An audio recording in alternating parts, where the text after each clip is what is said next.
Nosso assunto agora é especial e espacial. Nossa colega notável aqui do Times Brasil e minha amiga Camila Farani é a mais nova investidora da SpaceX, a empresa de exploração no espaço de Elon Musk. E ela está aqui para contar tudo para a gente. Camila, boa noite, parabéns. Boa noite, sensacional, que orgulho, demais, adorei essa notícia. Ainda mais contando aqui em primeira mão para a gente. Mas vamos lá, que investimento é esse? Esse é um investimento, obviamente, em Venture Capital, né?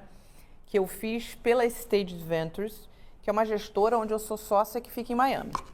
Então, essa gestora, por ficar em Miami, ela naturalmente tem melhores relacionamentos. Claro. Né? Você não entra na SpaceX se você não for pelo menos minimamente um investidor qualificado, né? Só que a SpaceX ela tem uma particularidade que é a seguinte: como é que é o processo de crescimento dela? Porque, afinal de contas, ela ainda não monetiza, né? Mas como é o crescimento dela? Ela cresce via investimentos de outras empresas, né? De outros fundos de investimento, onde muitas vezes o próprio CFO ele precisa aprovar esses nomes, né? Então, você tem a Alphabet que investiu, você tem a Fidelity que investiu, você tem o Peter Thiel que investiu. E ela também vende algumas ações para os colaboradores. Interessante isso, hein? Interessante. Mas como foi exatamente a negociação de vocês para chegar lá? A nossa negociação ela foi uma secundária. O que é secundária, né? Então, alguém já é detentor de uma ação, a gente entra, muitas vezes, através de um relacionamento de fundos que já estão lá, e aí a gente consegue comprar essa secundária. Você, de alguma forma, você ou algum dos seus sócios, tem sócios nisso também, né? Sim. Tem o Geraldo e tem o Flávio Pripas, né? E vocês tiveram algum contato com o Elon Musk? Ainda não, né? Mas quem sabe, né, Cris? Lógico, quem sabe, né? A gente sabe que a SpaceX é uma empresa de capital fechado, então, claro, a gente não pode falar de valores não são divulgados. Mas é possível dar uma ideia da dimensão desse negócio? Então, hoje a SpaceX ela tá avaliada, né? Ela tem um enterprise value de aproximadamente 350 bi de dólares. E é considerada uma startup. E é considerado uma startup. Isso é curioso também. Pois é. Explica pra gente, por que isso? Porque, na verdade, é o seguinte, né? Além dela ser de capital fechado, né? Quando você fala das Big Techs, naturalmente essas Big Techs, elas já têm um faturamento. Só que a SpaceX, num primeiro momento, ela fez todo um trabalho de validação, ainda está fazendo, né? Não só de produto, tecnologia, e também de exploração, vamos dizer assim, de interplanetária, né? Então, ela fez a Starship, ela criou a Starlink.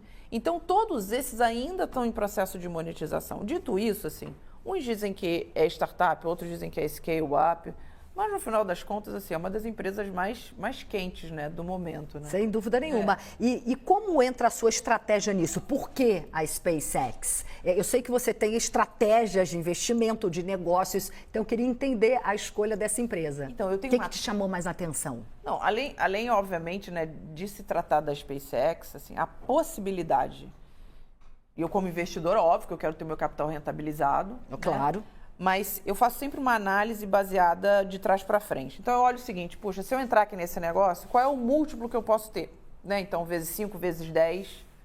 É claro que isso não é uma conta cartesiana, né, Cris? Não, então, olha, porque no final das contas é uma aposta. Mas uma aposta numa empresa do Elon Musk. Então, você consegue mitigar o risco. Fora isso, assim, eu sempre tenho os 4 T's, que é dentro da minha tese de investimento, que é tech, que é produto, tecnologia, que é o time, que é o tamanho de mercado, né, que é o TAM, Total Addressable Market, e Strengths. Strengths é basicamente o seguinte: o quanto que essa empresa ela é defensável para nascer outra. Eu explico.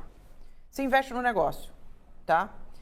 Se amanhã eu chego para você e falo assim, Cris, olha só, eu vou botar 100 milhões de reais aqui, só que você vai ter que criar um produto igual.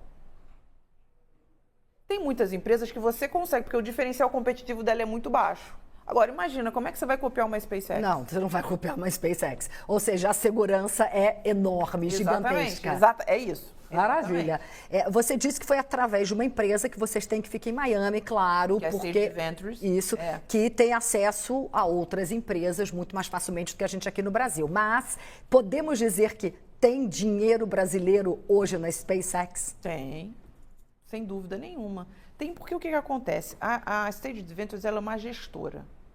Mas a gente atua de acordo com os deals. O que isso quer dizer? Quer dizer o seguinte, que chega pra gente, ou muitas vezes a gente procura, a gente tem uma tese muito mais sniper, tá? Então a gente só entra em empresas que têm aí seus 500 milhões de reais ainda de valuation, tá? Vocês são mais agressivos. Então assim, exatamente isso. A gente não entra mais naquela empresa que está no início. Ou a gente entra na empresa que está num pré-IPO, tá? Ou que ela está fazendo aquele bridge, ela já é grande o suficiente. Mas o que é mais legal, Cris, assim, eu não comecei assim, né? Eu não sou uma imagina se eu sou uma majoritária, né? Eu não comecei, eu comecei fazendo aportes pequenininhos, há 15 anos atrás, né? Então, você vai apurando o olhar, e eu entendi o seguinte, puxa, e perdi muito dinheiro, tá? Não vou aqui ficar falando, olha, não, porque essa é a realidade. Precisa aprender a ganhar, você sempre precisa perder, né? Lógico.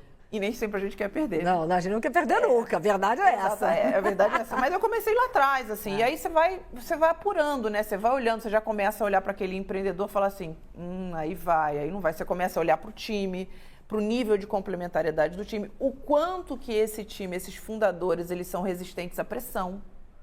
Porque você imagina, você faz aqui teu telejornal todo dia. Imagina, você é uma empreendedora, uma intraempreendedora.